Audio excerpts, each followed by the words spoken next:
be here, I wanna share. I wanna grow, I wanna flow, I wanna live. I wanna be here, I wanna share. I wanna grow, I wanna flow, I wanna live. I wanna be here, I wanna share. I wanna grow, I wanna flow, I wanna live. I wanna be here, I wanna share. I wanna grow, I wanna flow, I wanna live. I wanna be here, I wanna share. I wanna grow, I wanna flow, I wanna live. I wanna be here, I wanna share. I wanna grow, I wanna flow, I wanna live. I wanna be here, I wanna share. I wanna grow, I wanna flow, I wanna live. I wanna be here, I wanna share. I wanna grow, I wanna flow, I wanna live.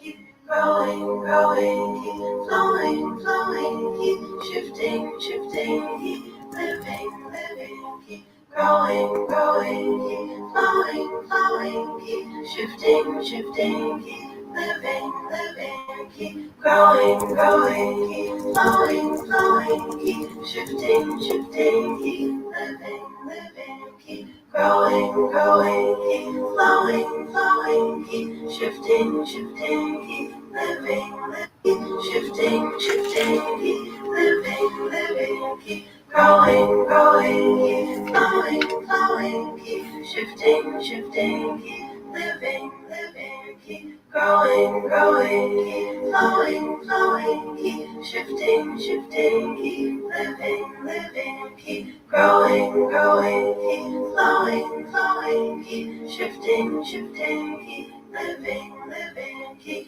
growing, keep flowing, keep shifting, keep living, keep living, keep living, keep living, keep living. Yay! Osiyo, we're here. Hi, Marissa. Hello, welcome. New time, same vibes. Osiyo, yay! Child free with Mimi. Love the name. Hey, I finally caught one live. Yes, so your girl needed some time this morning. I watched the sunrise and I was reading and just preparing myself. We are on February 19th.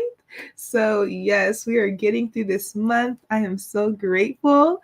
So, yes, this morning, now that I've taken some time, now we were able to welcome you to the live. Yay! I'm so happy you're here. Yeah. Hey, Mimi. Perfect. Okay. Yes. I'm so happy. I hope you all had a beautiful weekend. And I really hope that you got to have some sunshine. And if you didn't, I hope that you were still able to take care of yourself in ways that your body has been desiring and needing. And I hope that you have been surrounded in community that has been uplifting for you. And I hope that you have safety and just peace wherever you are. Yeah. So I'm so grateful to be here. I do want to share that the story that I promised on Friday, the 16th, February 16th, I did record a video and I actually went roller skating that day, and I created a super cute video of just me roller skating and just beautiful views of the lake I was near. And I was trying to download it and things so I can upload it, and it wasn't necessarily working. And so I am a new content creator, and so I've honestly, proudly, I'm saying I had my first experience of working on a video for hours and then having my plans shifted because technology has other plans. So it's all a learning experience. And I just wanted to share, I was thinking about you all, and I do want to share that story that we did not end up reading on Friday the 16th. But there will just be bonus content for later. So stay tuned. Yes, so thank you for that little announcement. Today's coping skill for February 19th is sleep. It's so huge. Usually there's other things, but today the coping skill is literally sleep. It's so important. Disease. Yes, yes. Yeah. Hey, Marissa. Yes, yes.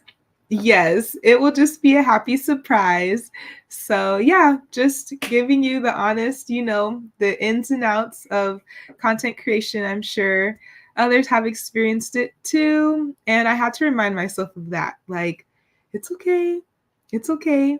There are lots of feelings that came up. I addressed them. And I was like, you know what? This is a perfect time to practice your coping skills. So, yes. So this morning I took a bit more time for myself and I was like, I have some awesome things to share. I want to go into this next week with the same enthusiasm that I started this project with. And if that means I need to get a little bit more sleep and take my time watching the sunrise in order to get myself into that space to be able to hold space, then my community will understand, which you all did. So I appreciate you. Yay, Alicia's here. Osiyo. Osiyo. Good afternoon now for you, probably, but still morning for me. Yay. Yes. So today's coping skill is sleep. So here I have with me a book that I picked up from my local bookstore. And before we move on to this coping skill, I wanted to share the song we listened to just now is I Wanna Live by Beautiful Chorus. I was listening to that as I was watching the sunrise this morning. And I was like, oh, that song is going to be perfect to play in the morning. So, yes, I love that. I Wanna Live. That's such a beautiful song. So, yeah. So for our coping skill, I want to read to you from this book I picked up from the local library I have here. It's Guide to Your Child's Sleep. But there are some sections, and this is the American Academy of Pediatrics. I know there are more updated versions since this one was copywritten in 1999. So I'm sure there's more updated versions. However, there are some pieces and parts in here that I want to read to you. And then I have some questions to kind of like a call to action on how this can be useful for you as a coping skill. Okay, so I've got some questions here, and I will put the questions up. Let's see, as I'm reading this section, and then I hope this is helpful as a coping skill today. Yes, and everyone is greeting each other in the chat. I love it. Thank you so much for being here. Ooh. Yes. Okay, let's see. Yes, sisters are here on a Monday. Yay, happy Monday.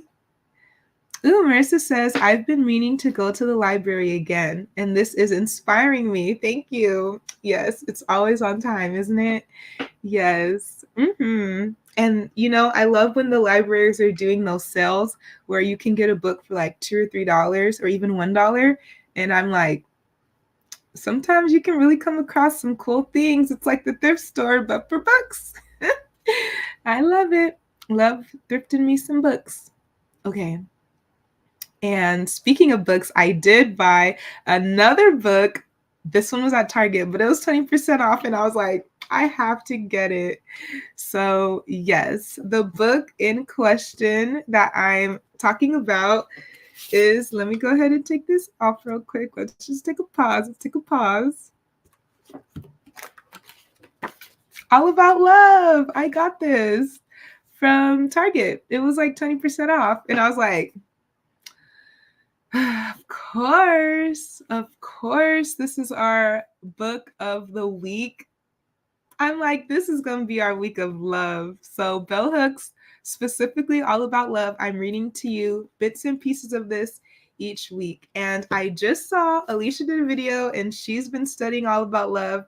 And Paula, who was on Big Up Yourself's live yesterday, she definitely was talking about love and just this vibration that we are all on of just evolution and truth telling, and it's just beautiful. And let's see, on Coach Yolanda's Power 24 Sunday series, she clapped for me when I told her I just bought this book all about love. So it seems very in line for this topic of love and just this theme of connection. And here we've been talking about community healing. So yes. So we can all commune and have another space where we are talking about and experiencing and experimenting and all the good things about love. So yeah. Okay. Oh, yes. Sisters on three. 1, 2, 3. Sisters. Yes, that's us. Osiyo, yay, you made another live. Welcome. I'm so happy you're here. Yay. Hey, sisters. Yes, that's us. Child Free with Mimi, her first live. She says, yes, I remember when my high school gave away boxes of free books. Christmas came early. You said boxes? Like, that's so beautiful. Wow. That's so beautiful. And I'm just thinking now how many books I have here. Yeah, that would be an early Christmas for somebody. Yeah, if I was inspired to do so, if I was inspiring other people to do so, yes, we are that change. I love that. That's a beautiful memory. Thanks for sharing. Yes, hello. Yay, all about love. Yes, okay. Right? I was like, I watched your video this morning and I was like, of course. Oh my gosh. Yay. Hey. Awesome. Checking in with each other in community. Alicia says, sleep is so important. I went to bed with an itch in my throat and woke up with a full-blown cold. Okay, yes. Okay. So let's all send Alicia some healing energy because we love her and we love all the things that her talents create, and we want her voice to be okay. We want her body to be okay. So when someone has offered you healing and they need some healing, it's okay to offer some back. It's okay. It's okay. We've got the good vibes here. We're sending. Look at Alicia. Hi. Good morning, Alicia. Yeah. Alicia, isn't it wild how we are all aligned? Coach Yolanda was on point. Coach Yolanda is church. Like, I was doing some art projects and things, getting our little March writing challenge together. I went to the Dollar Tree and I got me a poster board and some stickers, and I have a whole poster now for the idea that I'm ready to add all of our ideas onto. So yes, and I also did the same thing for a coping skills workshop we can create, and I will put some ideas we already have on there. And then I have another one for the validation journal. So now for the rest of February, I have a tangible, physical thing in my space that I can just add all of our ideas on as I'm in creation of it. So yes, Coach Yolanda is definitely someone on Sundays that I would love to embody and continue that energetic space here throughout the week. So yeah. And Coach Yolanda was the one that said, who cares if you need to start, if something is in you that you're going to start something, who cares how many people show up? It can be 0 people, it can be 1 person, it can be however many people. And when she said that, I was like, how did she know I had an idea? And that was kind of the main thing holding me back. But there literally has not been zero people showing up on my lives. There has been somebody. And I'm so grateful for you all for showing up because this is just so special. So we are all aligned. Yes, we are. Yes, we are. And Marissa Price is the one that told me about Yolanda, Coach Yolanda. So, yes. Yay. And I love how she says beloved. I love that word. So, yes. Yay. Marissa says at Alicia, oh no, wishing you rest and healing. Yes. Yes, we are. Yes, we are. Sister is sending you sister love, sister healing. Yeah. Alicia says, aw, thank you so much. That's so sweet.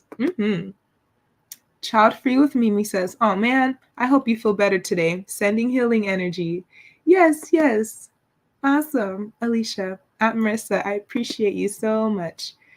Marissa, at Alicia, I've been thinking how we were all brought together in this space. Divine. In this big old internet, as people say, Blue Ivy's internet, we found each other. Yes, we did. Yay. Yes, yes, yes. Yeah. And so, as we said, sleep is important. And so, I hope this coping skill is really going to resonate with somebody. So, I would like to share this question with you as I read this section from this book on sleep. And yeah. Okay. So again, this is catered towards children. So a little bit of like thinking outside the box, just feel whatever resonates with you about what I read. But I've really been tapping into this idea of and concept and truth of my inner self is has always been there for me and still is there for me. And so all of the ages I've been, they still want my attention as I am now. And this is where my self reflection and my just honoring where I've been and all that I've been through that have led me to this point. Um, my inner self needs my attention now, first and foremost. And that's where this concept of the validation journal is really, this is the foundation of that journal. That is, as an adult, I can validate myself, and at the same time, I can acknowledge that at some point I was dependent on other people's validation and support and acknowledgement in order to understand myself. Um, and now it's a blessing that I'm able to define who I am and what I like and what resonates with me. I can do all of that for myself now if I hold space for it, if I focus on it, um, if I prioritize it. So, yes, whatever from what I read today, whatever resonates, that's really the intent and foundation of where this is coming from. Yeah, my inner self needs me now. And so, finding comfort. Toddlers suck their thumbs and cuddle transitional objects, soft toys, blankets, to comfort themselves as they fall asleep. In time, merely sucking the thumb or holding the object may be enough to soothe a youngster into a drowsy state. A child who can find her thumb or fingers to suck will soon lull herself to sleep. However, many children need a little help in settling on a transitional object or lovey. Place a small, soft toy in the crib where it's the last thing your child sees at night and the first in the morning. As she becomes better coordinated and more mobile, she'll look for it and play with it to comfort herself. If your infant is fretful at bedtime, a pacifier may help. However, if you use a pacifier, be prepared to have to get up when it falls out of your baby's mouth and she can't find it on her own. You will have to act as a willing retriever until your baby has the coordination to feel for it and put it back in her mouth. no matter how many times you have to rescue the pacifier. The American Academy of Pediatrics warns, do not attempt to solve this problem by tying a pacifier to your child's crib or around your child's neck or hand. This is very dangerous and could cause serious injury or even death. Okay, so this is like advice for parents, but the question I am offering is, how can I develop a coping skill pacifier for myself? What ways can I become a willing retriever for my own needs? So, yes. Um, Yay, okay, yay, this is resonating. Okay, yeah. Yes. So I love how they shared just a bit of context on either whether a toddler is sucking their thumb or whether they like a soft toy or a blanket. They comfort themselves as they fall asleep. Um, what do you use to comfort yourself, right? And we can even think about when your central nervous system is in a state of panic or anxiety, um, or even paranoia, and what do you do to soothe yourself, right? What is your pacifier, right? Because even though we have all our teeth and we're not teething anymore, it is it has been researched that when we experience certain things in our lives, especially if it's trauma, especially if we did not have the context or we were not in the developmental phase to understand what was going on at that time fully, our development emotionally stunts there until we're able to engage in a process that allows us to mature and develop on, right? So if I was a baby and sometimes my parent gave me a pacifier and sometimes I wasn't attended to and given a pacifier. At some point I was doing something to soothe myself either way. Even if the soothing meant crying and screaming, because that was me searching for a way to get my need met with the best that I knew at the moment. So in my adult age, I can do the same thing when I feel a parent or an adult or a boss or someone is not giving me my need, and I'm doing what I feel like all that I can in the moment to search for a way to have my need met. As an adult, I can understand, okay, what do I need? Like down to the root. What do I need? What is even the smallest way that I can validate myself, soothe myself, provide myself with something in this moment? What can I do? And cognitively in my mind, that is sort of a pacifier for me. Actually realizing, wait, I can do at least a little bit of something to soothe myself in this moment, right? It's not all up to the external forces outside of me.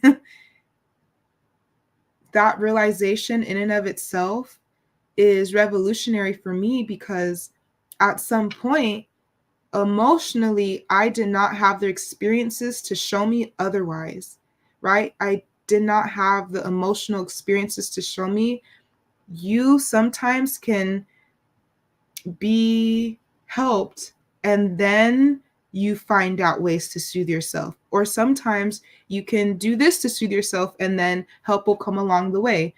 Or this, or that, or this, or that. There's freedom in choice. And as children, we aren't always aware of all the choices because we don't have access to all the choices yet. Once we become adults, it might feel the same way. We might still have that child's mentality, and grace and compassion might feel new. Offering that to yourself might feel new. Offering yourself forgiveness might feel new. So, what ways can I become a willing retriever for my own needs? Right? How will I offer myself the pacifier every single time I spit it out? Because offering myself this soothing thing isn't, I'm not used to it. I'm willing to do it. I know sometimes I do it and sometimes I don't. And how can I remind myself and encourage myself and validate myself enough on a routine basis so it can become habitual, right? That willing retriever part. When I think of a retriever that is willing, the golden retriever, the dogs, I think of it giving that sloppy smile every time it brings me back the ball because we're playing fetch. And this is its favorite thing. And no matter what was just happening, it will always give 100% of its focus and attention on this game of fetch because it just feels like the best thing ever. How can I offer myself moments of that for my own needs? How can I become so willing and so generous for myself? So yeah, when I read this, I was like, I got to share it with the sisters. I got to share it. So let's take a collective deep breath together, and then we're going to move on to the next section. Okay. Ready? Inhale. Hold. And exhale.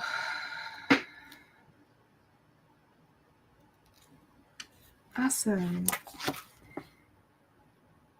Yay. Aw, yay. Okay.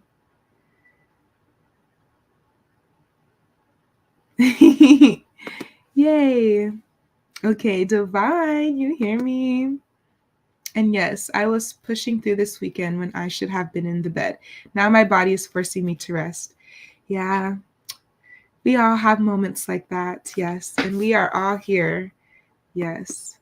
I think this hopefully will be a live of encouraging us to find more ways to engage in rest, sleep, ease. So yes, thank you. Thank you. Yay. Okay, awesome. This is resonating. Thank you. Okay. Okay, good. Good. I definitely relate to seeking validation from others.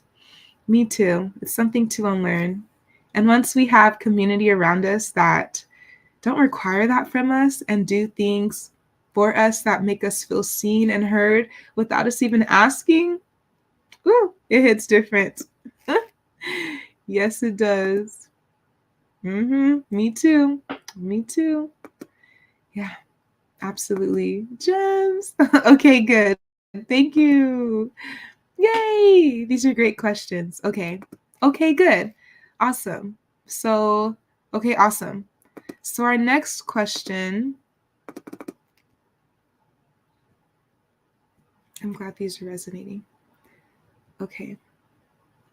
So our next question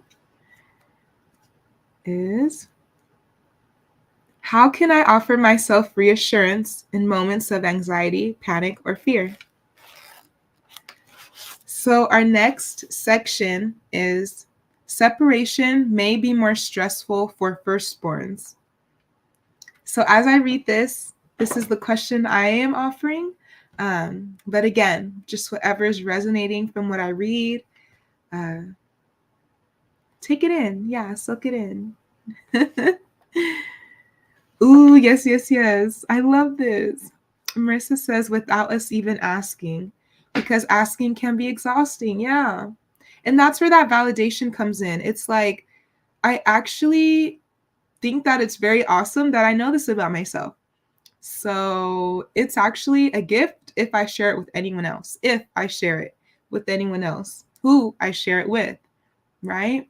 So then we learn to value ourselves in a new way that is so much more self-sustaining than receiving validation from other people, because that is a constant source that we're going to want to keep pulling from in ways that, like Marissa's saying, is exhausting. It feels like way more effort and energy to figure out ways to communicate with other people to make them care things that I should know or want to know about myself that are special.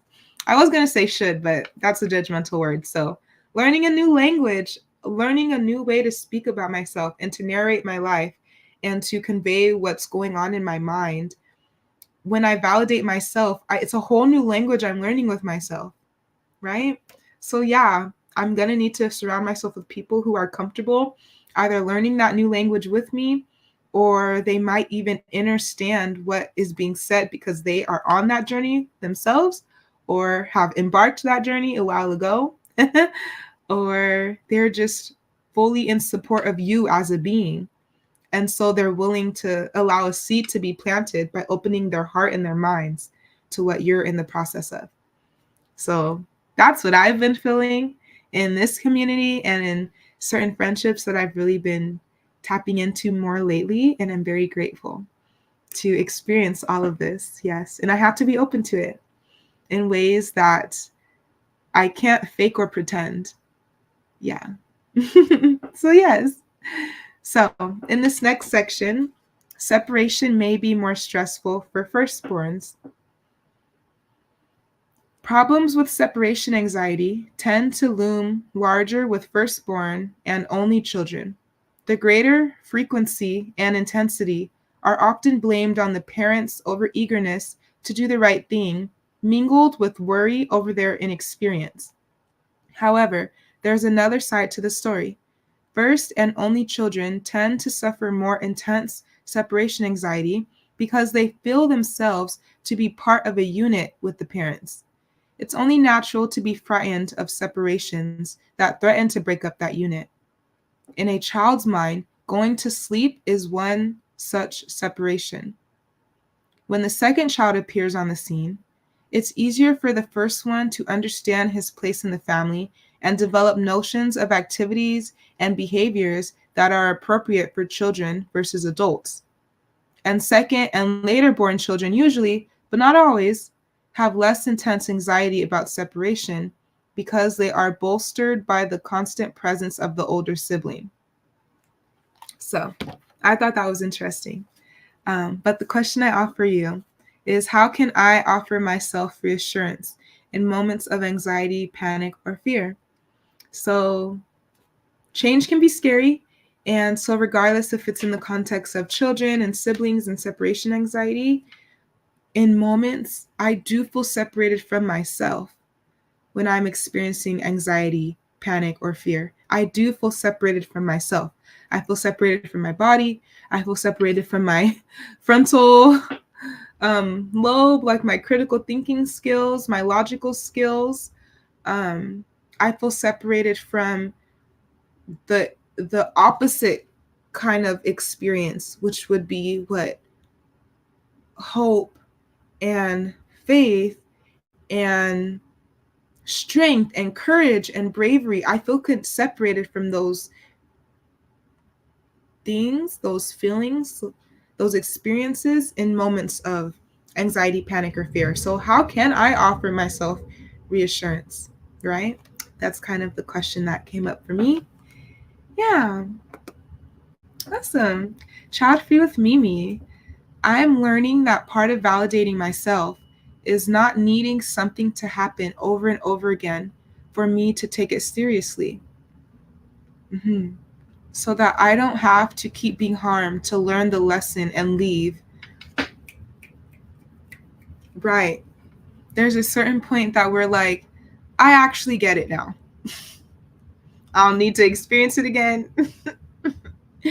I'll need to know another variation of how this can go for me. Like, I'm just going to leave it alone. I'm going to leave it be.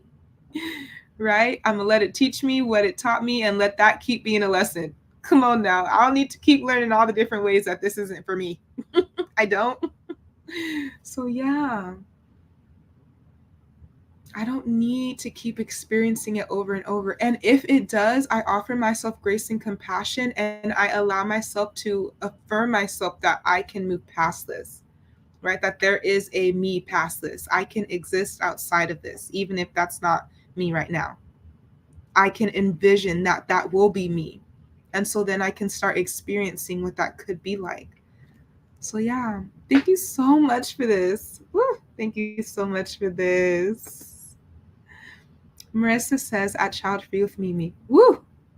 I needed to hear this. Thank you. Yes, this authenticity. Woo! We're here for it. Yeah, yeah. So Mimi says she started taking herself seriously. Whatever that process looked like and felt like, and whatever seed that was planted, this is how she can offer herself reassurance by validating herself. Right? What ways do you offer yourself reassurance?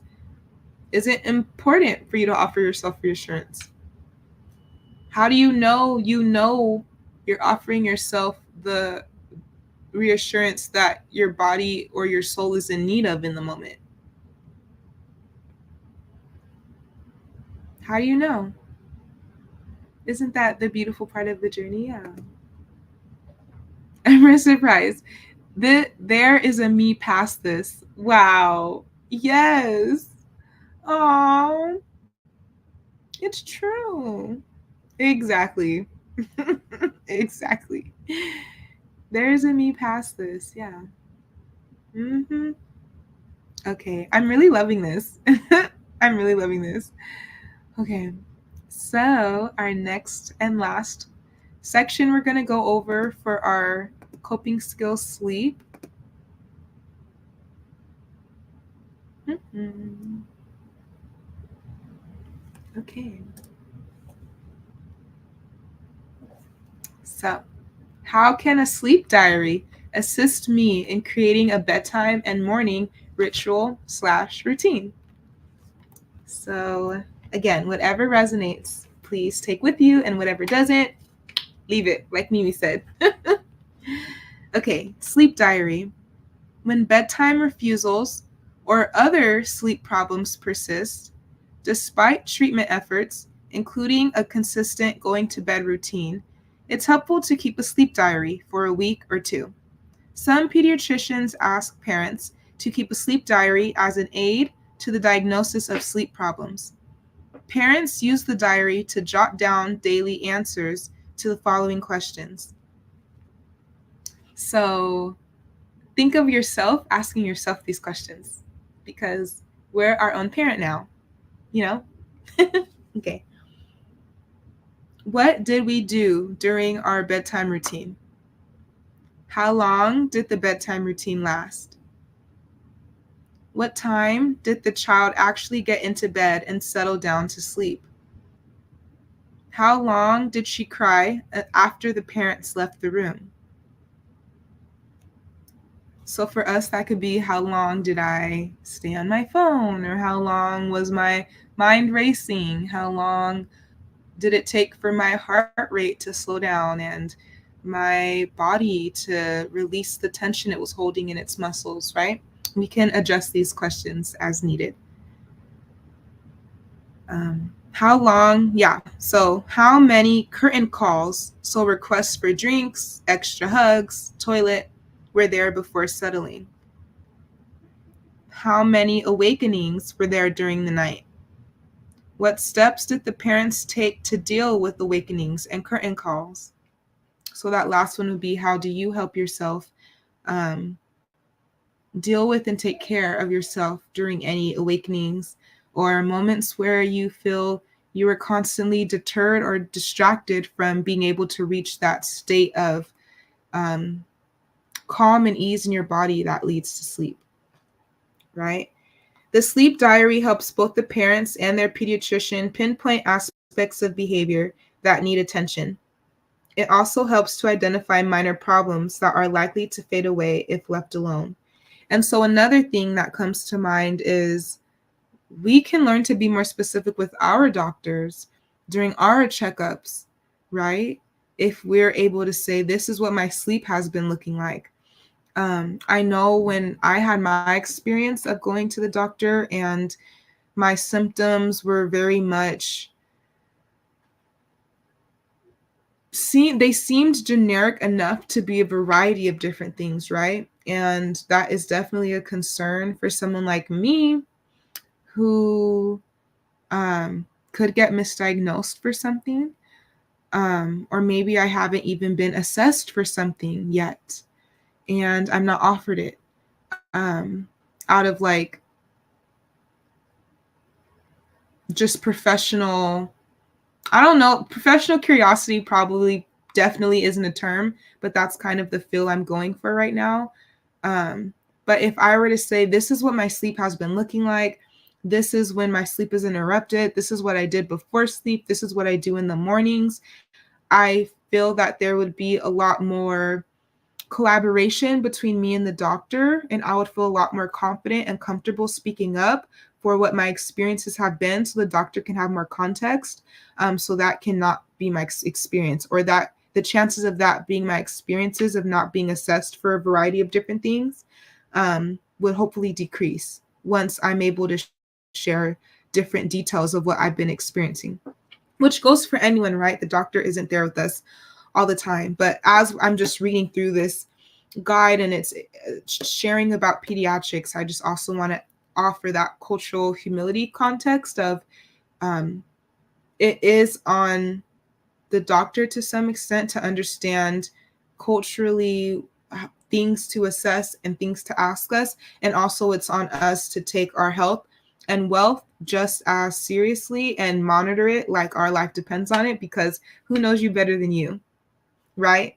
So that's just what I've been told. And I am going to practice going to the doctor more often. So this is my tap on the shoulder reminder to do that. But yes, a sleep diary for me would be very helpful. So I would be interested in starting one, especially in moments where I know grief is overtaking me. That's when my sleep can look different. And a lot of the time I can excuse that and say, oh, I just have a lot on my mind. I'm just working on a project right now. And this is when I feel like I'm inspired late in the early morning. And it's like, yes, and is there other things going on? Like offering myself encouragement to dig deeper. So I don't always take things at face value. A sleep diary will help me with that consistency of checking in with myself as well. So yeah, that is our coping skill, sleep, and yeah, I hope you enjoyed. Child Free with Mimi says, we are our own parent now, is a whole word, reparenting Israel. And it's a whole experience. It is. Yeah. All right. So awesome. So our story of the day is The Clever Cat. And as always, we are reading from the Orange Fairy book. And then for our All About Love author of the week, I was reading yesterday about Justice, Childhood Love Lessons. And so this is the first chapter. Oh no, Clarity is the first chapter. So this looks like, let me just go to the beginning and tell you what chapter this is. This is chapter 2, Justice, Childhood Love Lessons. And I really love what she was sharing about a social myth about the loving culture and abuse and neglect and what that teaches us. So I am going to read from Bell Hooks first, and then we're going to read from our story. And then we're going to take a few deep breaths and head out to enjoy our Monday. Yeah, so let's go ahead and hear from the lovely Bell Hooks about love. Let's open us up, because we were just talking about sleep and parents in this last book. And so I think this would be a great segue into what Bell Hooks had to say. So this is page 22 for anyone who would enjoy reading along. I love when she says this. Alicia cuddles into couch. Yay! Grab your tea, grab your water. Child Free with Mimi says that is great advice. Okay, good. Okay, good. I'm glad. I always want what I'm saying to either resonate or to make sense for the people that it's meant for. So thank you for the feedback. Okay, so this is page 22, and I am going to read just until I feel like I need to stop reading, and then we'll get to our other story. But yes, one of the most important social myths we must debunk if we are to become a more loving culture, is the one that teaches parents that abuse and neglect can coexist with love. Abuse and neglect negate love. Care and affirmation, the opposite of abuse and humiliation, are the foundation of love. No one can rightfully claim to be loving when behaving abusively. Yet parents do this all the time in our culture. Children are told that they are loved even though they are being abused. It is a testimony to the failure of loving practice that abuse is happening in the first place. Many of the men who offer their personal testimony in Boyhood, Growing Up Male tell stories of random violent abuse by parents that inflicted trauma. In his essay, When My Father Hit Me, Bob Shelby describes the pain of repeated beatings by his dad, stating, "From these experiences with my father, I learned about the abuse of power. By physically hitting my mother and me, he effectively stopped us from reacting to his humiliation of us. We ceased to protest his violations of our boundaries and his ignoring our sense of being individuals with needs, demands, and rights of our own." Throughout his essay, Shelby expresses contradictory understandings about the meaning of love. On the one hand, he says, "I have no doubt that my father loved me, but his love became misdirected.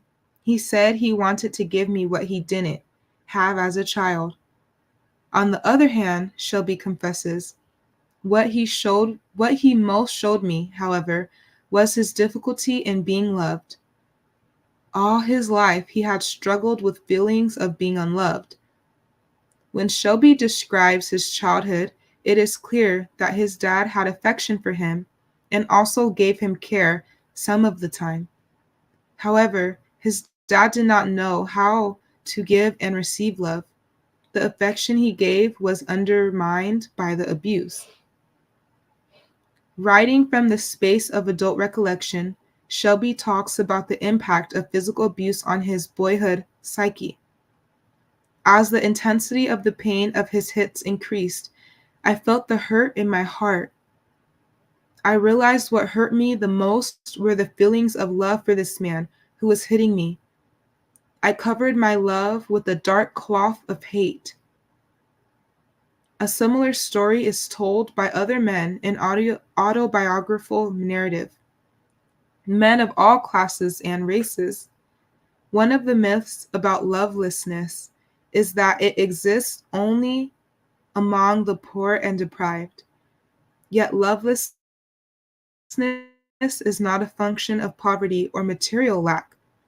In homes where material privileges abound, children suffer emotional neglect and abuse. In order to cope with the pain of wounds inflicted in childhood, most of the men in boyhood sought some form of therapeutic care to find their way back to love they had to heal. Yeah, yeah.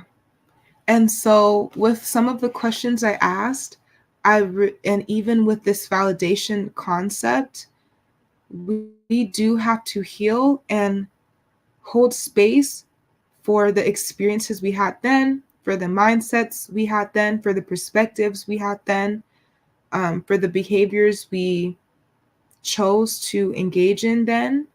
Um, and that is really difficult to do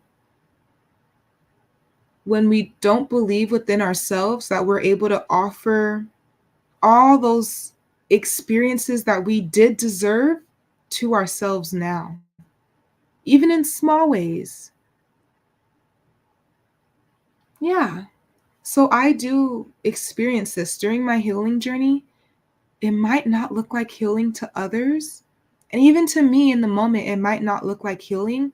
But I've experienced giving myself the same treatment that the neglect and abuse I experienced before, I gave myself that same treatment. And the healing part is recognizing that I need to let myself fall apart and break this piece open so that I can actually gather up the pieces and heal, which would be figure out what about this experience I want to hold with me and allow to keep teaching me, and what jagged pieces of this do I just need to get rid of? What pieces am I going to recycle?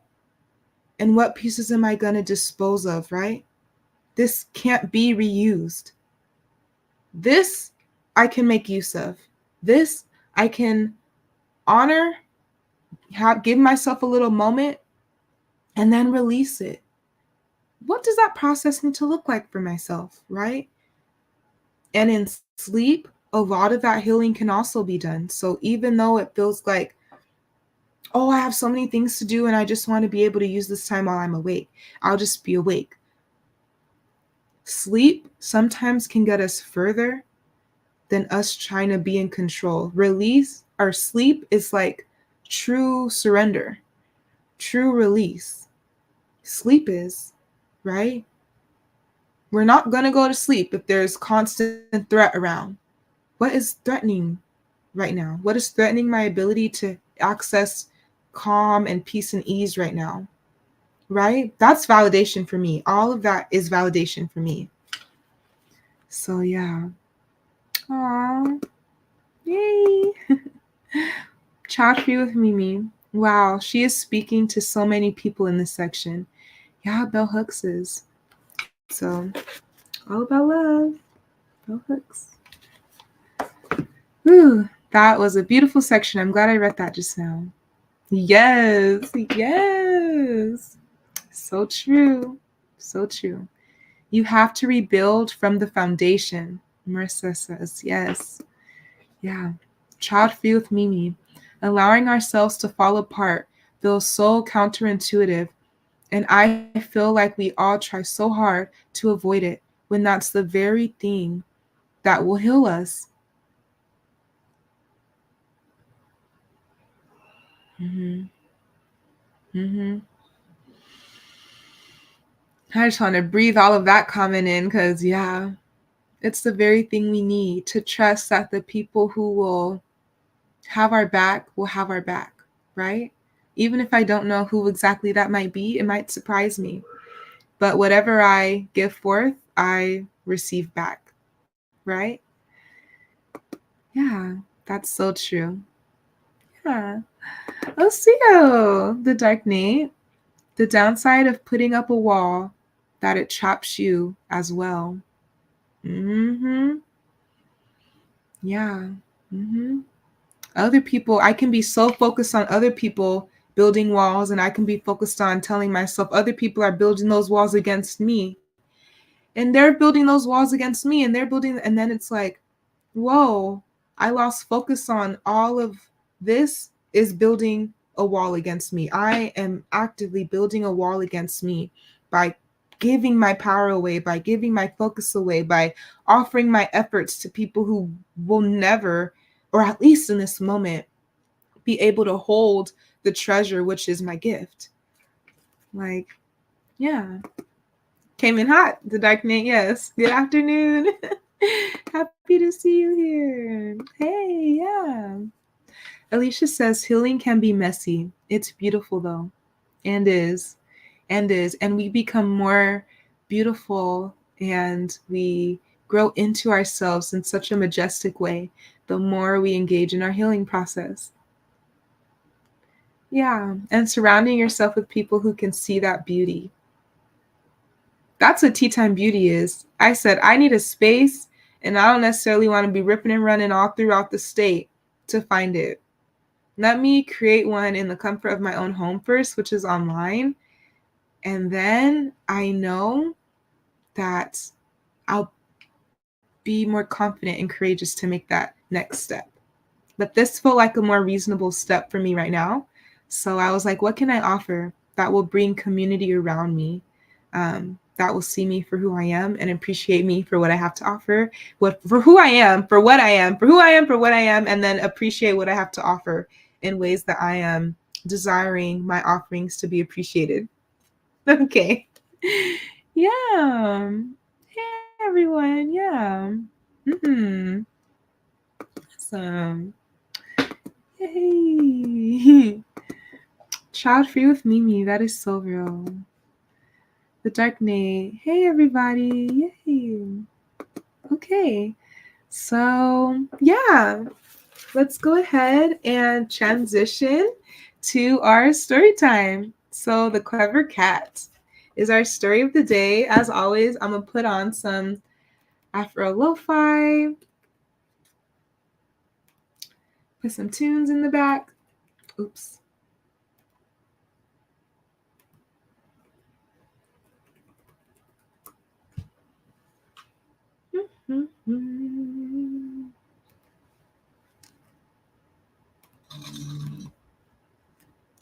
Turn it down.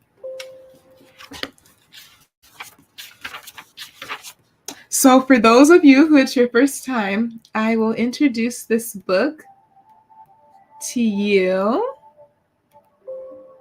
Okay, want to make sure the music's not too loud.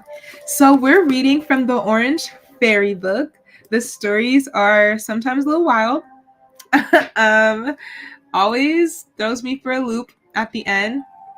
So, oh my gosh. Oh, Marissa says, y'all should see me over here cheesing. I love this, Danny. Yay!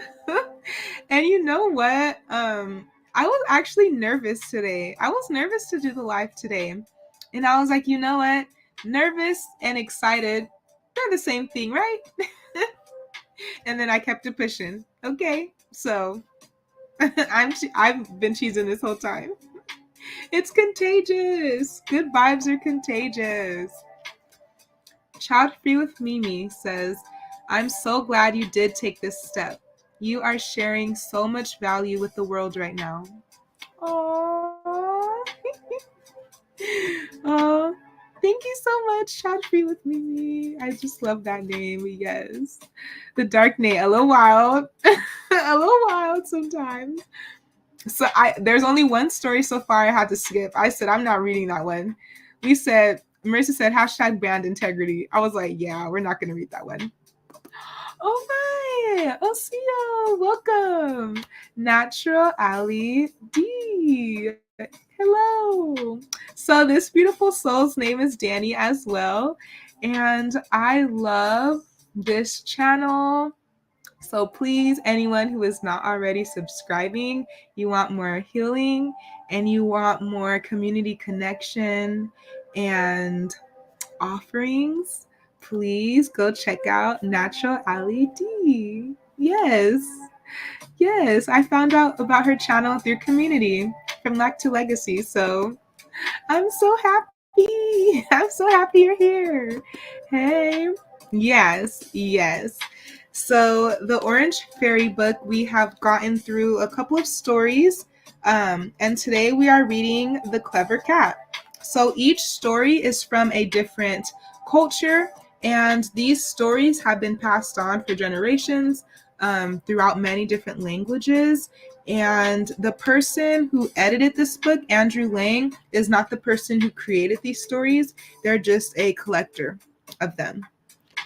So at the end of each story, they usually have some reference. Let's see what this one is. And this seems like a little bit of a longer story today. So this should be interesting. Adapted from Contes Berberes. Okay. So I hope you can hear me okay. I hope the music is okay. And let me know if you need anything adjusted. Grab your water, take your vitamins, get comfy, and enjoy. Yeah. Thank you all for being here. Thank you. Thank you so much for offering me grace at our time change. And I'm grateful that more people are able to join now that we had a different time this morning. Yeah. So, yay. And our coping skill today was sleep. So, if you'd like to know more about that, you can go to the beginning. But yes. The Clever Cat. Once upon a time, there lived an old man who dwelt with his son in a small hut on the edge of the plain. He was very old and had worked very hard. And when at last he was struck down by illness, he felt that he should never rise from his bed again. So one day he bade his wife summon their son when he came back from his journey to the nearest town, where he had been to buy bread. Come hither, my son, said he. I know myself well to be dying, and I have nothing to leave you but my falcon, my cat, and my greyhound. But if you make good use of them, you will never lack food. Be good to your mother, as you have been to me. And now, farewell. Then he turned his face to the wall and died. There was great mourning in the hut for many days, but at length the sun rose up, and calling to his greyhound, his cat, and his falcon, he left the house, saying that he would bring back something for dinner. Wandering over the plain, he noticed a troop of gazelles, and pointed to his greyhound to give chase. The dog soon brought down a fine fat beast, and slinging it over his shoulders, the young man turned homewards. On the way, however, he passed a pond, and as he approached, a cloud of birds flew into the air. Shaking his wrist, the falcon seated on it darted into the air and swooped down upon the quarry he had marked, which fell dead to the ground. The young man picked it up and put it in his pouch and then went towards home again. Near the hut was a small barn in which he kept the produce of the little patch of corn, which grew close to the garden. Here a rat ran out almost under his feet, followed by another and another. But quick as thought the cat was upon them, and not one escaped her. When all the rats were killed, the young man left the barn. He took the path leading to the door of the hut, but stopped on feeling a hand laid on his shoulder. Young man, said the ogre, for such was the stranger, you have been a good son, and you deserve the piece of luck which has befallen you this day. Come with me to that shining lake yonder, and fear nothing. Wondering a little at what might be going to happen, wondering a little at what might be going to happen to him, the youth did as the ogre bade him, and when they reached the shore of the lake, the ogre turned and said to him, Step into the lake, step into the water, and shut your eyes. You will find yourself sinking slowly to the bottom. But take courage, all will go well. Only bring up as much silver as you can carry, and we will divide it between us. So the young man stepped bravely into the lake, and felt himself sinking, till he reached firm ground at last. In front of him lay 4 heaps of silver, and in the midst of them a curious white shining stone, marked over the strange characters, such as he had never seen before. He picked it up in order to examine it more closely, and as he held it, the stone spoke. As long as you hold me, all your wishes will come true, it said. But hide me in your turban, and then call to the ogre that you are ready to come up. In a few minutes, the young man stood again by the shores of the lake. Well, where is the silver? Asked the ogre, who was awaiting him. Ah, my father, how can I tell you? So bewildered was I, and so dazzled with the splendors of everything I saw, that I stood like a statue, unable to move. Then, hearing steps approaching, I got frightened and called to you, as you know. You are no better than the rest, cried the ogre, and turned away in a rage. When he was out of sight, the young man took the stone from his turban and looked at it.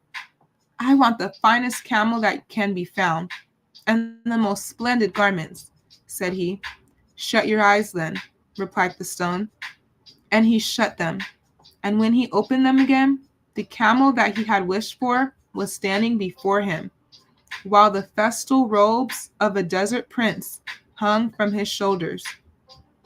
Mounting the camel, he whistled the falcon to his wrist, and followed by his greyhound and his cat, he started homewards. His mother was sewing at her door when this magnificent stranger rode up, and, filled with surprise, she bowed low before him. "Don't you know me, mother?" said he with a laugh. And on hearing his voice, the good woman nearly fell to the ground with astonishment. "How have you got that camel in those clothes?" asked she. "Can a son of mine have committed murder in order to possess them?" "Do not be afraid. They are quite honestly come by," answered the youth. "I will explain all by and by. But now you must go to the palace and tell the king I wish to marry his daughter." At these words, the mother thought her son had certainly gone mad, and stared blankly at him. The young man guessed what was in her heart, and replied with a smile, "Fear nothing. Promise all that he asks. It will be fulfilled somehow." So she went to the palace, where she found the king sitting in the hall of justice, listening, listening, oh, listening to the petitions of his people. The women waited until all had been heard and the hall was empty, and then went up and knelt before the throne. "My son has sent me to ask for the hand of the princess," said she.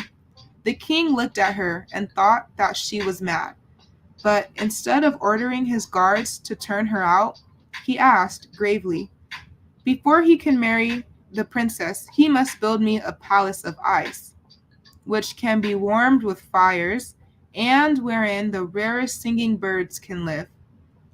"It shall be done, your majesty," said she, and got up and left the hall. Her son was anxiously awaiting her outside the palace gates, dressed in the clothes that he wore every day. "Well, what have I got to do?" he asked impatiently, drawing his mother aside so that no one could overhear them. "Oh, something quite impossible, and I hope you will put the princess out of your head," she replied. "Well, but what is it?" persisted he. "Nothing but to build a palace of ice, wherein fires can burn that shall keep it so warm that the most delicate singing birds can live in it." "I thought it would be something much harder than that," exclaimed the young man. "I will see about it at once." And leaving his mother, he went into the country and took the stone from his turban. "I want a palace of ice that can be warmed with fires and filled with the rarest singing birds." "Shut your eyes, then," said the stone. And he shut them, and when he opened them again, there was the palace, more beautiful than anything he could have imagined, the fires throwing a soft pink glow over the ice. "It is fit even for the princess," thought he to himself. As soon as the king awoke next morning, he ran to the window, and there across the plain he beheld the palace. "That young man must be a great wizard. He may be useful to me."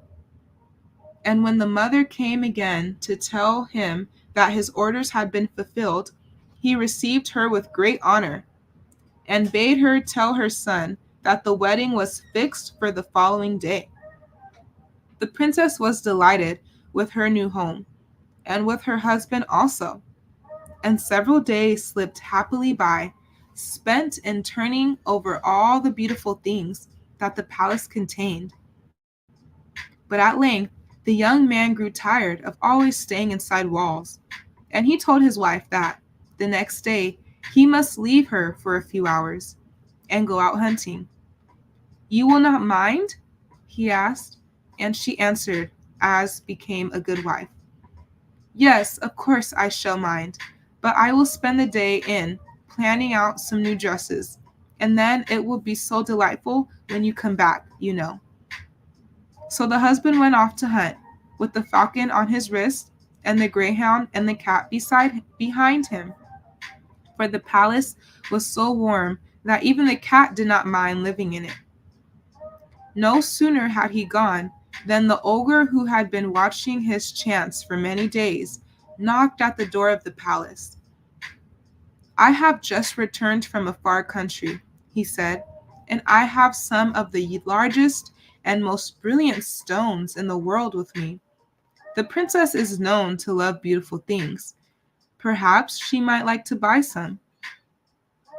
Now the princess had been wondering for many days, what trimming she would put on her dresses, so that she could outshine the dresses of the other ladies at the court balls. Nothing that she thought of seemed good enough. So when the message was brought that the ogre and his wares were below, she at once ordered that he should be brought to her chamber. Oh, what beautiful stones he had laid before her! What lovely rubies! And what rare pearls! No other lady would have jewels like those. Of that the princess was quite sure. But she cast down her eyes so that the ogre might not see how much she longed for them. I fear they are too costly for me, she said carelessly, and besides, I have hardly need any more jewels just now. I have no particular wish to sell them myself, answered the ogre with equal indifference, but I have a necklace of shining stones which was left me by father, and one, the largest engraven with weird characters, is missing. I have heard that it is in your husband's possession, and if you can get me that stone, you shall have any of these jewels that you choose. But you will have to pretend that you want it for yourself.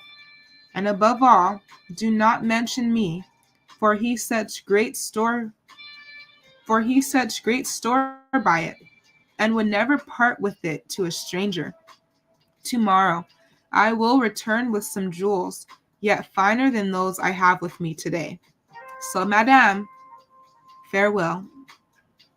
Left alone, the princess began to think of many things, but chiefly as to whether she would persuade her husband to give her the stone or not. At one moment, she felt he had already bestowed so much upon her that it was a shame to ask for the only object he had kept back. No, it would be mean. She could not do it. But then, those diamonds, and those strings of pearls. After all, they had only been married a week, and the pleasure of giving it to her ought to be far greater than the pleasure of keeping it for himself. And she was sure it would be.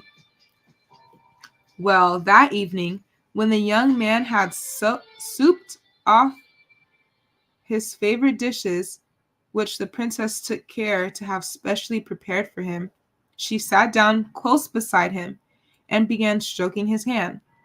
For some time she did not speak, but listened attentively to all the adventures that had befallen him that day.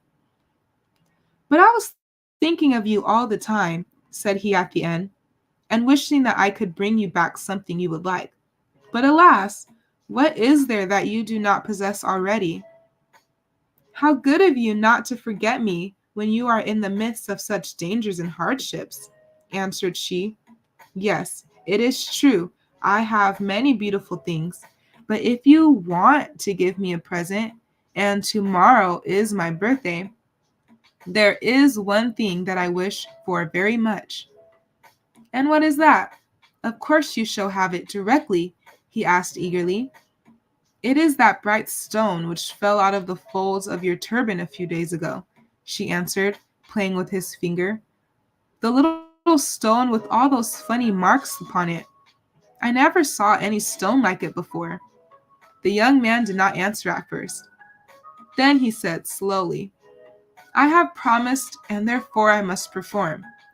But will you swear never to part from it, and to keep it safely about you always? More I cannot tell you, but I beg you earnestly to take heed to this.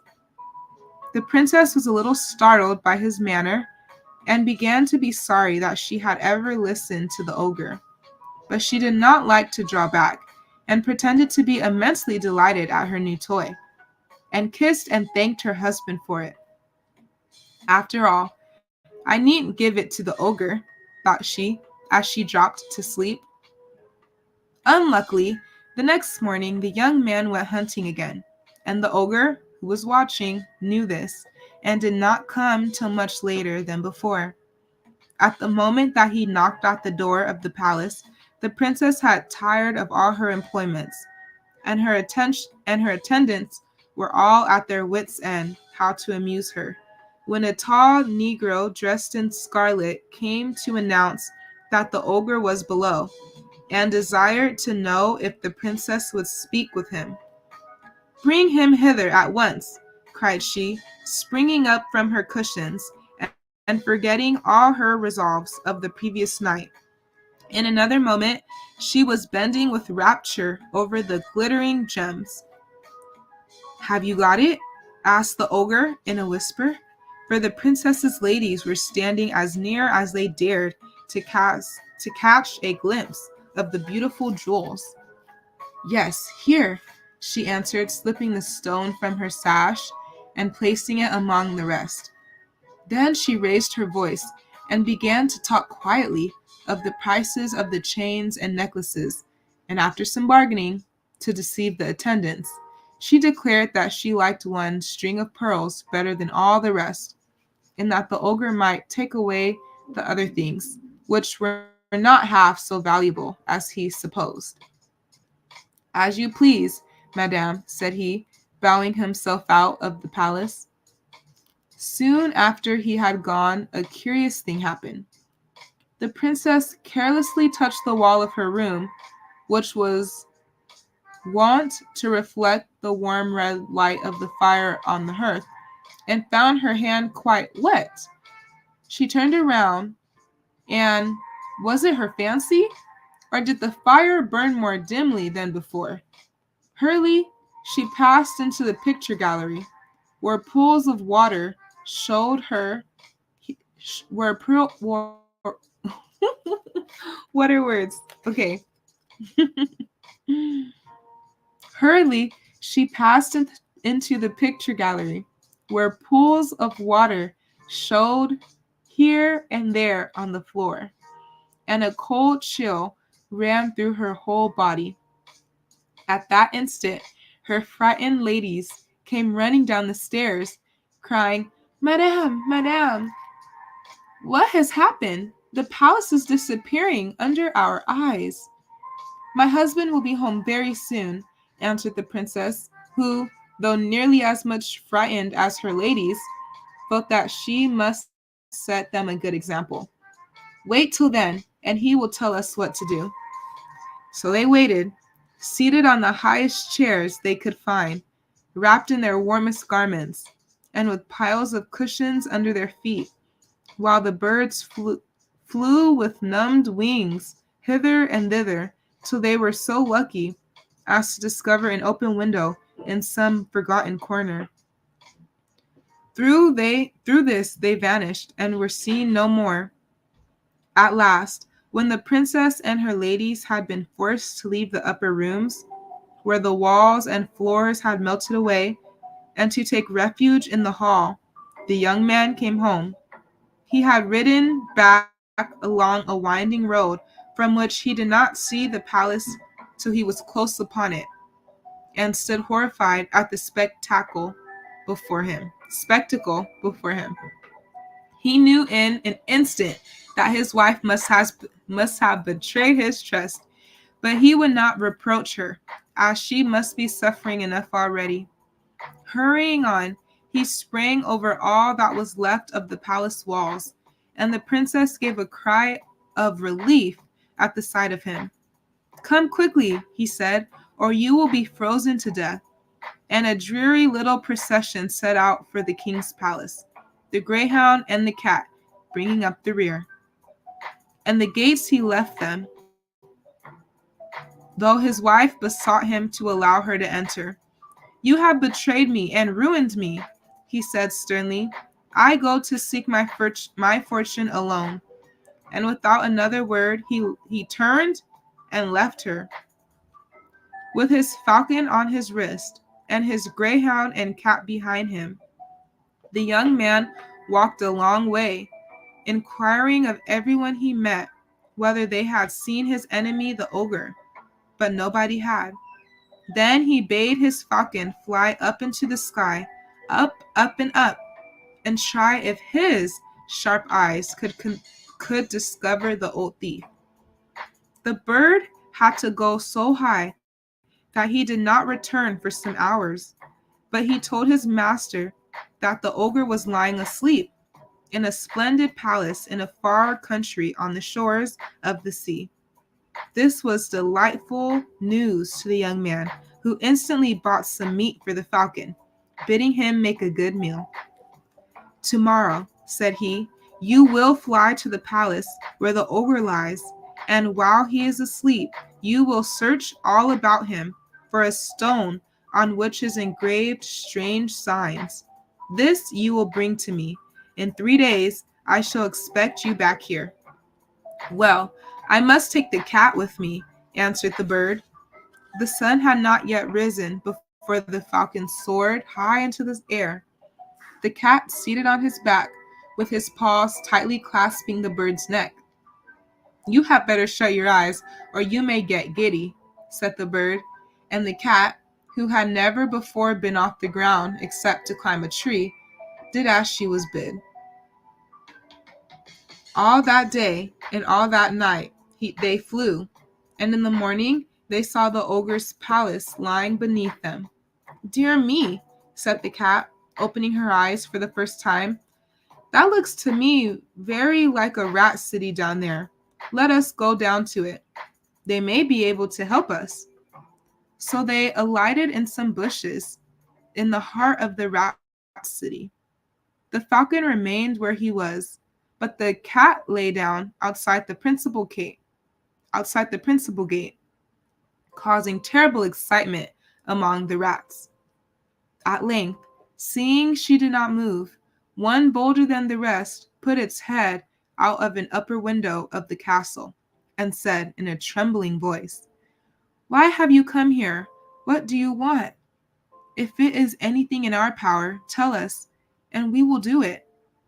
"If you would have let me speak to you before, I would have told you that I come as a friend," replied the cat, "and I shall be greatly obliged if you would send 4 of the strongest and cunningest among you to do me a service." "Oh, we shall be delighted," answered the rat, much relieved. "But if you will inform me what it is you wish them to do, I shall be better able to judge who is most fitted for the post." "I thank you," said the cat. "Well, what they have to do is this. Tonight they must burrow under the walls of the castle and go up to the room where an ogre lies asleep. Somewhere about him he has hidden a stone on which are engraved strange signs. When they have found it, they must take it from him without his waking and bring it to me." "Your orders shall be obeyed," replied the rat, and he went out to give his instructions. About midnight, the cat, who was still sleeping before the gate, was awakened by some water flung at her by the head rat, who would not make up his mind to open the doors. "Here is the stone you wanted," said he, when the cat started up with a loud meow. "If you will hold up your paws, I will drop it down." And so he did. "And now farewell," continued the rat. "You have a long way to go, and will do well to start before daybreak." "Your counsel is good," replied the cat, smiling to itself, putting the stone in her mouth. She went off to seek the falcon. Now all this time, neither the cat nor the falcon had had any food, and the falcon soon got tired carrying such a heavy burden. When night arrived, he declared he could go no further, but would spend it on the banks of a river.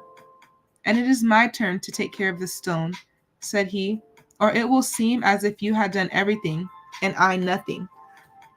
"No, I got it. I will keep it," answered the cat, who was tired and cross, and they began a fine quarrel. But unluckily, in the midst of it, the cat raised her voice, and the stone fell into the ear of a big fish which happened to be swimming by. And though both the cat and the falcon sprang into the water after it, they were too late, half drowned and more than half choked. The two faithful servants scrambled back to land again. The falcon flew to a tree and spread his wings in the sun to dry. But the cat, after giving herself a good shake, began to scratch up the sandy banks and to throw the bits into the stream. "What are you doing that for?" asked the little fish. "Do you know that you are making the water quite muddy?" "That doesn't matter at all to me," answered the cat. "I am going to fill up all the river so that the fishes may die." "That is very unkind, as we have never done you any harm," replied the fish. "Why are you so angry with us?" "Because one of you has got a stone of mine, a stone with strange signs upon it, which dropped into the water. If you will promise to get it back to me, why, perhaps I will leave your river alone." "I will certainly try," answered the fish, in a great hurry. "But you must have a little patience, as it may not be an easy task." And in an instant his scales might be seen flashing quickly along. The fish swam as fast as he could to the sea, which was not far distant, and calling together all his relations who lived in the neighborhood, he told them of the terrible danger which threatened the dwellers in the river. "None of us has got it," said the fishes, shaking their heads. "But in the bay yonder there is a tunny who, although he is so old, always goes everywhere. He will be able to tell you about it if anyone can." So the little fish swam off to the tunny and again related his story. "Why, I was up that river only a few hours ago," cried the tunny, "and as I was coming back something fell into my ear, and there it is still, for I went to sleep when I got home and forgot all about it. Per-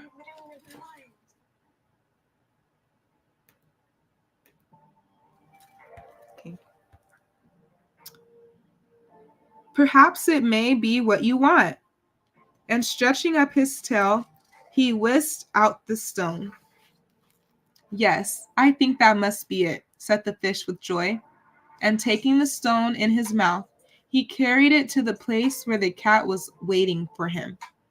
"I am much obliged to you," said the cat, as the fish laid the stone on the sand.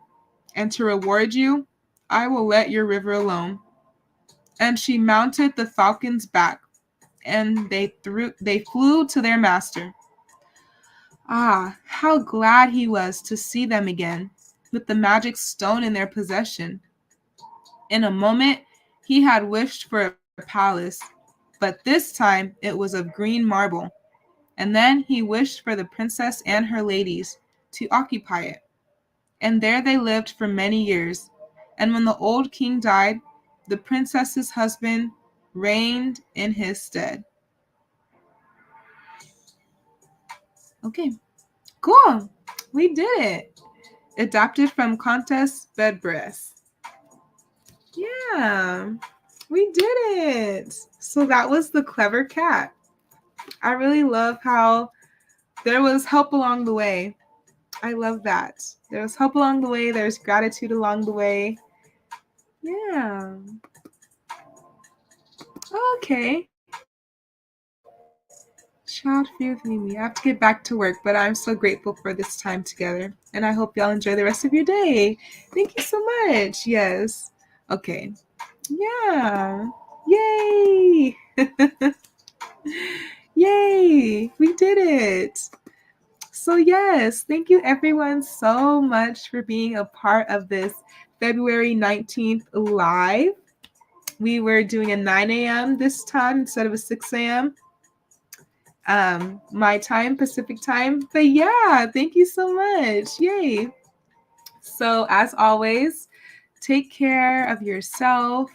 I hope this positivity will roll over into the rest of your day, the rest of your week. And tomorrow we will be back at 6 a.m. So 9 a.m. for some of my peeps on the East Coast. But yes, I am excited to spend more fellowship time with you tomorrow morning. Alicia says, thank you so much. Also, thank you for honoring yourself first thing. Yeah, thank you. I actually was listening, Alicia, to your video that you have just listening to the river and the sounds of the river, that along with beautiful chorus and their music, that's really what I needed while watching the sunrise this morning. So thank you for seeing me. Yeah, thank you for being here. All right. Well, I honor you all and I really cherish you all. We all need each other and I am grateful that you exist. Okay, yeah, this is so important. And I'm taking tips from you both. Yeah, and we do have a bonus video coming up. I went roller skating on Friday after our live. So there is a bonus story. There is a story. I didn't forget. But yes, yes. Oh, I'm grateful for you. I'm grateful for you. Yeah. So I hope you enjoyed. This has been The Clever Cat. Okay. Enjoy the rest of your day, family. Until next time, take care. Yeah.